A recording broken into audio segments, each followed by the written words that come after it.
धर्म स्नेही बंधुओं, आचार्य पूज्यपाद महामुनिराज ने चारित्र भक्ति में चारित्राचार्य की आराधना करते हुए मुनिराज के 46 प्रकार के दोषों के विषय में बतलाया था। 16 उद्गम दोष, 16 उत्पादन दोष। उद्गम दोष जो होते हैं वह श्रावक के निमित्त से होते हैं और उत्पादन नाम के दोष जो होते हैं वह साधु के निमित्त से होते हैं। कल इन विषयों में उद्गम उत्पादन दोष के औद्देशिक, दूती, निमित्त, आजीवक, बनीपक, चिकित्सा नाम तक के दोषों का अवलोकन किया था कि किस किस प्रकार से आहारचर्या में दोष लगते हैं। उन दोषों के परिहार के लिए साधु नियम से प्रतिक्रमण करता है, आराधना करता है और उस आराधना के द्वारा पूर्व में हुई विराधना के लिए मिथ्या करके निर्दोष रीति से व्रत का पालन करते हैं। बहुत सारे लोगों का यह मानना होता है, यह सोचना होता है कि भैया हम नियम इसलिए नहीं लेते हैं कि नियम कभी टूट गया तो। बोलो क्या? नियम हम इसलिए नहीं लेते हैं कि कहीं टूट गया तो फिर क्या होगा। इसलिए नियम टूटने की अपेक्षा ना लेना ही अच्छा है। बोलो, नियम टूटने की अपेक्षा ना लेना ही अच्छा है। परंतु ये ध्यान रख करके चलना कि ऐसा नहीं है पंचम काल में व्रतों की पालना निर्दोष नहीं है। कहीं ना कहीं किंचित क्या लगते हैं, कहीं ना कहीं कोई ना कोई दोष लगता है। अगर ऐसा हम सोचें कि है ना, गाड़ी लेंगे और एक्सीडेंट हो गया तो, गाड़ी ली और एक्सीडेंट हो गया तो, यदि दुकान हमने खोली और नहीं चली तो, रोटी बनाए और जल गई तो, कपड़े पहने फट गए तो, ऐसे सब विकल्प करेंगे तो कभी मान लो गुलाब जामुन खाए और हजम नहीं हुए तो लबड़ भास्कर के लिए बनाया, हाजमोला किसके लिए बनाई। हर मेडिकल पर क्या मिलती है, वो कोई कितना भी दवाई ले पर अंत में कह के जाता, भाई एक हाजमोला तो दो, कम से कम एक हाजमोला तो दो। चटपटी आती है, चटपटी काहे के लिए आती, इसीलिए तो है कि भैया हजम नहीं होता है। हर्र बहेड़ा आंवला, क्या हर्र बहेड़ा आंवला, यानी इसका चूर्ण बना करके नमक के साथ फाकी देते हैं। यदि मान लो डायजेशन बराबर नहीं है, पच नहीं रहा है, तो पाचन क्रिया के लिए, जठराग्नि को उग्र करने के लिए हम इनका सेवन करते हैं। भैया ये कि नियम लेते हैं, जब टूटेगा तब देखा जाएगा, लेकिन ऐसी भावना पहले से नहीं बनाना, टूट गया इसलिए हम लेते नहीं है। आलू खाते नहीं है पर त्याग नहीं है, रात्रि में भोजन करते नहीं है पर त्याग नहीं है, मूली खाते नहीं है पर त्याग नहीं है, गाजर खाते नहीं है। बरसों से हमारे घर में गाजर आए नहीं, बैगन भी नहीं आते हमारे यहाँ, अदरक भी हम नहीं खाते हैं, चाय भी नहीं पीते हैं, परंतु त्याग भी नहीं है। इसी प्रकार से घर में पैसा रखा है, ब्याज उसका मिलेगा, या जो पैसा बैंक में जमा है ब्याज उसका मिलेगा। किसका ब्याज मिलेगा? जो बैंक में पैसा जमा है ब्याज उसका मिलता है, जो पैसा घर में रखा हुआ है उसका ब्याज नहीं मिलता है। बीज डिब्बे में रखा हुआ है और एक बीज गेहूं, एक बीज खेत में पड़ा हुआ है और एक बीज डिब्बे में रखा है, फसल किससे उत्पन्न होगी? बोलो, फसल किससे उत्पन्न होगी? जो खेत में बोया गया है, खेत में जो बोया गया बीज है, उस बीज से ही फसल उत्पन्न होती है। जो हमने डिब्बे में बंद करके रखा है वो समयावधि के अनुसार घुन जाएगा। इसी प्रकार से क्या होता हो, खराब हो जाता है, पर वो क्या है, बीज अंकुरित नहीं होता। अंकुरित वही होता है जो किस में रखा हुआ है, डिब्बे में, जो है ना खेत में पड़ा हुआ है। इसी प्रकार से जिसका हमने त्याग किया है उसका ही हमको क्या मिलता है? फल मिलता है। रात्रि में भोजन करते नहीं हैं, पर रात्रि भोजन का, बोलो, रात्रि में भोजन करते नहीं है, पर रात्रि भोजन का त्याग भी नहीं है। कहीं मौका लगा तो चट कर लिया, बोलो, कहीं मौका लगा तो चट कर लिया। भैया भोजन कर लो, नहीं नहीं हम रात में नहीं खाते। कहीं गए और भैया भोजन कर लो, नहीं नहीं मैं रात में नहीं खाता हूँ। लेकिन नियम थोड़ी है कमर साहब जी, नियम थोड़ी।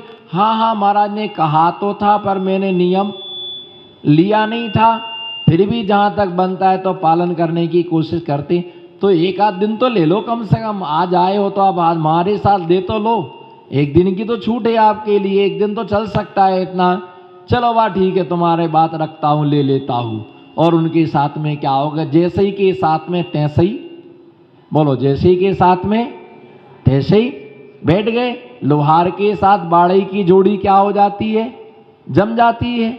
लोहार के साथ में बाड़े की जोड़ी जम जाती है, क्योंकि लोहार को बाड़े की जरूरत रहती है और बाड़े को लोहार का बाड़े के बिना काम नहीं चलता, और बाड़े का लोहार के बिना काम नहीं चलता। एक दूसरे से एक दूसरे की दुकान जमी हुई है। जैसे मेडिकल वाले का डॉक्टर के बिना काम नहीं चलता, और डॉक्टर के बिना, तो बोलो ना फिर, मेडिकल वाले का वो ऐसे ही पर्चा लिख के देगा, बठे ही मिलेगा, बठे मिलेगा, ये दवाई कहीं नहीं मिलेगी। ऐसे अक्षर लिखेगा, सारा स्टोर वाला पढ़ पढ़ के नाक में दम हो जाए, लेकिन वो पढ़ ही नहीं सके।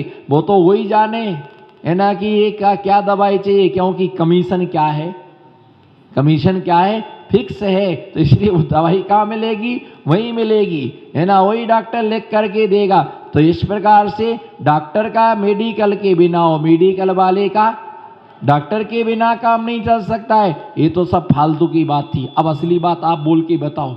ये तो सब फालतू की बात थी, संसार की बात है कि लोहार का बाड़ी के बिना, बाड़ी का लोहार के बिना, डॉक्टर का कंपाउंड, डॉक्टर का मेडिकल वाले बिना, मेडिकल के बिना डॉक्टर का। अब असली बात तो ये है, श्रावक के बिना मुनि का भी काम नहीं चलता। बोलो, श्रावक के बिना, श्रावक के बिना मुनि का काम नहीं चलता है, और मुनि के बिना, कितना जोर लगाया, श्रावक का नंबर आया तो हम फोकट में आए क्या।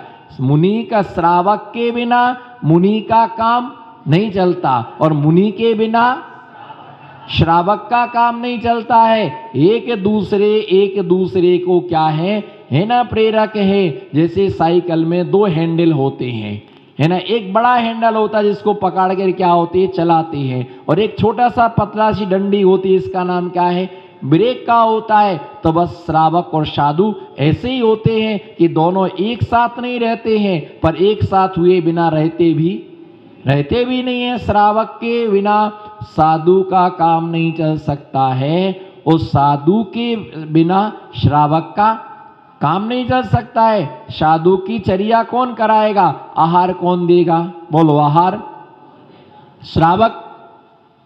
आहार कौन देगा, श्रावक। विहार कौन कराएगा, श्रावक। निहार कौन कराएगा, श्रावक। भैयावृत्ति कौन करेगा, श्रावक। कमंडल कौन देगा, कमंडल भेंट कौन करेगा, श्रावक। पीछी भेंट कौन करेगा, श्रावक। शास्त्रदान कौन करेगा, श्रावक। प्रवचन की व्यवस्था कौन करेगा, श्रावक। प्रवचन कौन करेगा, श्रावक। प्रवचन कौन करेगा, व्यवस्था करना सब आपका काम है, और प्रवचन करना, हाँ, तो मूल काम तो यही है। तो ये ध्यान रख करके चलना कि दोष होते हैं, बीमार होते हैं, इसीलिए तो सबको पच जाए। रसगुल्ले, बोलो भैया, रसगुल्ले सबको बोलते हैं, रसगुल्ले सबको पच जाए। बोलो, बैठना मत अभी, पहले बोलो, रसगुल्ले सबको पच जाए।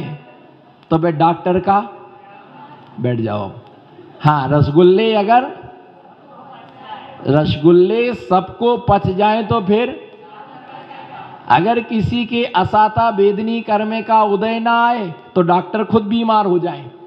अगर लोगों की असाता का मतलब ही है कि डॉक्टर की साता, क्या, अरे बोलो, लोगों की असाता ही डॉक्टर की साता।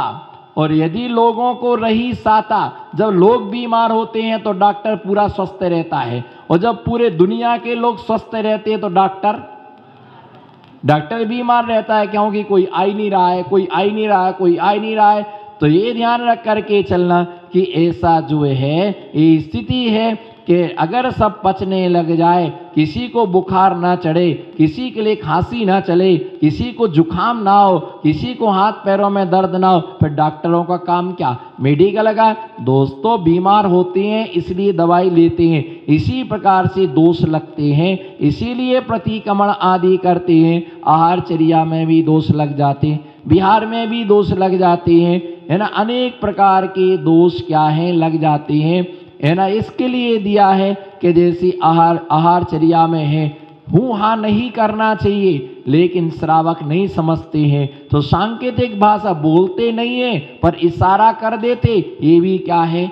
दोष है। वैसे तो नियम ये है, उत्कृष्ट मुनिचर्या जिन कल्पी महामुनिराज की उत्कृष्ट चर्या होती। सुनो ध्यान से, मुनिराज के दो भेद, एक जिनकल्पी, दूसरे का नाम स्थिविरकल्पी। बोलो, एक जिनकल्पी और स्थिविरकल्पी।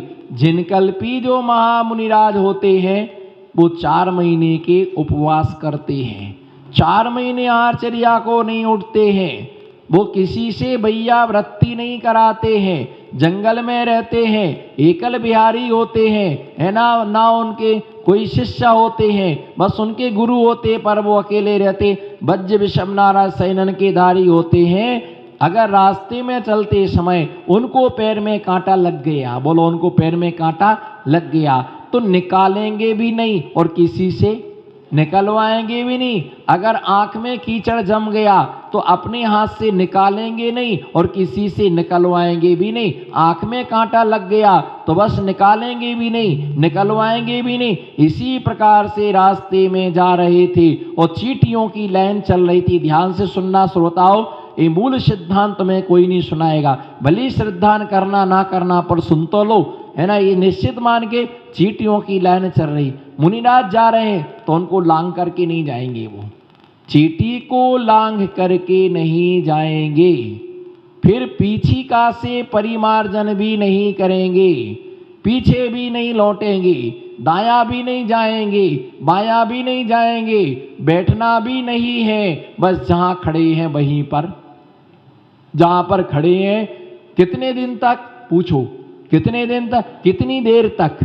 बोलो, कितनी देर तक खड़े रहेंगे? कितने दिन तक खड़े रहेंगे? जब तक वो चींटियों की लाइन वहां से चली अपने आप सुताई। अगर वो चींटियों की लाइन 6 महीने तक चलती रहे तो वे मुनिराज 6 महीने वहीं पर खड़े रहेंगे, पर उनको अलग करके वो लांग करके नहीं जाएंगे। ये चर्या होती है जिनकल्पी महामुनिराज के। ऐसा उत्कृष्ट चारित्र्य पालन करने वाले जैन दर्शन में महामुनिराज होते हैं, और वह मुनिराज जंगलों में ही निवास करते हैं, बरसात में वृक्ष के नीचे, शीतकाल में पर्वत नदी के किनारे खुले आकाश में, और ग्रीष्म काल में पर्वत के ऊपर वह प्रवास करते हैं, शिव पर्वत के ऊपर और सूर्य की किरणों के नीचे चौके में आहारचर्या को पड़गहन करते हैं। और पड़क जाने के बाद यदि उनका नमक का त्याग है और थाली में सामग्री दिखाई तो नमक हटाएंगे नहीं, कुछ भी नहीं कहेंगे, बस बैठे हैं और अंजलि लेकर के खड़े हैं। अगर कोई पानी दे रहा तो पानी पानी लेते जाएंगे, वो अंजलि क्या नहीं करेंगे, अंजलि बंद नहीं करेंगे। कोई दूध देगा तो वो दूध लेते रहेंगे। अगर कोई उनके लिए, है ना, खिचड़ी देगा तो खिचड़ी लेते रहेंगे। अगर कोई उनके लिए रोटी देगा तो रोटी लेते। जब तक वो श्रावक अपनी इच्छा से नहीं बदलेगा तब तक वो कुछ नहीं करेंगे, बस जो कोई देता जाएगा। बादाम, काजू, किशमिश, दूध जो लेना, नमक का त्याग था, मना करेंगे नहीं। कोई दे रहा तो अंजलि में ले लेंगे, और मुंह में जाने के बाद पता चला कि नमक है तो अंतराय करके बैठ जाएंगे। शक्कर का त्याग है, किसी ने दे दिया और उन्होंने ले लिया तो अंतराय करके बैठ जाएंगे, उंगली से इशारा करके वो उठाएंगे नहीं। ये इनका नाम है, ये मुनिराज हैं। जिनकल्पी नाम के मुनिराज का इतना उत्कृष्ट चारित्र होता है, लेकिन पंचम काल में हीन सहनन के कारण से ऐसी तपस्या संभव नहीं है।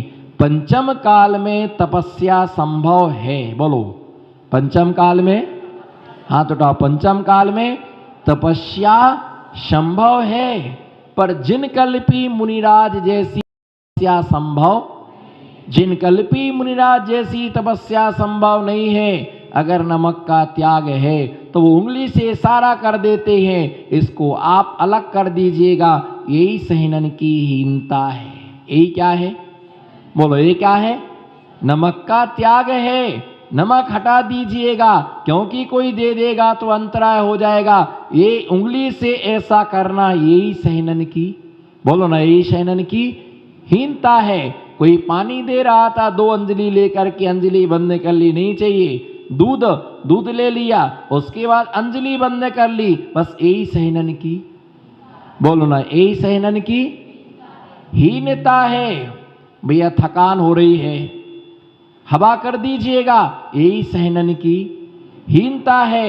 भैया वृत्ति कोई कर रहा, पैर पसार दिया, यही सहनन की, बोलो यही सहनन की हीनता है।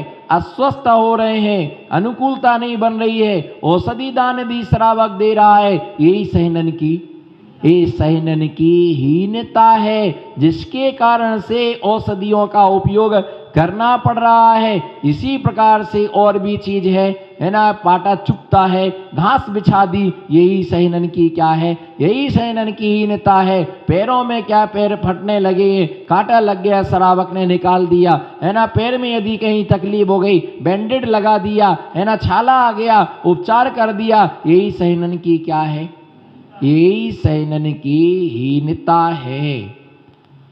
ठंडी में कमरे को एकदम पैक कर दिया, पुट्ठे लगा दिए, कागज लगा दिए, यही सहनन की, बोलो यही सहनन की। अरे ओ मुनिराज, जिन कल्पी महामुनिराज कहाँ ठहरे हुए होंगे, जहां होंगे वो नदी के किनारे खुले आकाश में, है ना, हड्डियों को कपाने वाली हवा के बीच में खड़े होंगे, उसमें भी समता भाव से। गर्मी के समय में हम बेसमेंट देखते हैं, नीचे का स्थान देखते हैं कि जहां पर गर्म हवा न लगे, श्रावक ऐसी अनुकूलता बनाते हैं, ऐसी जगह पर ठहरते जिससे लू आदि ना लगे। ये सहनन की क्या है, ये सहनन की क्या है, हीनता है। अब कोई कहे ऐसा तप करना चाहिए, भैया ऐसा तप अगर कोई व्यक्ति एक साथ 10 उपवास करे और उसकी समाधि हो जाए तो वो अच्छा है, या एक एक उपवास करके वो 100 उपवास करे तो वो अच्छा है, बताइए। एक एक उपवास 100 दिन तक करे तो वो अच्छा है। एक साथ 10 किए और समाधि हो गई तो क्या होगा उसमें, है ना, चिरकाल तक तुम संयम का पालन करते, हजारों उपवास कर सकते थे, है ना, हजारों उपवास कर सकते थे और तपस्या कर सकते थे, लोगों को तुमसे बहुत लाभ मिलता, बहुत लोगों का कल्याण होता तुम्हारे निमित्त से।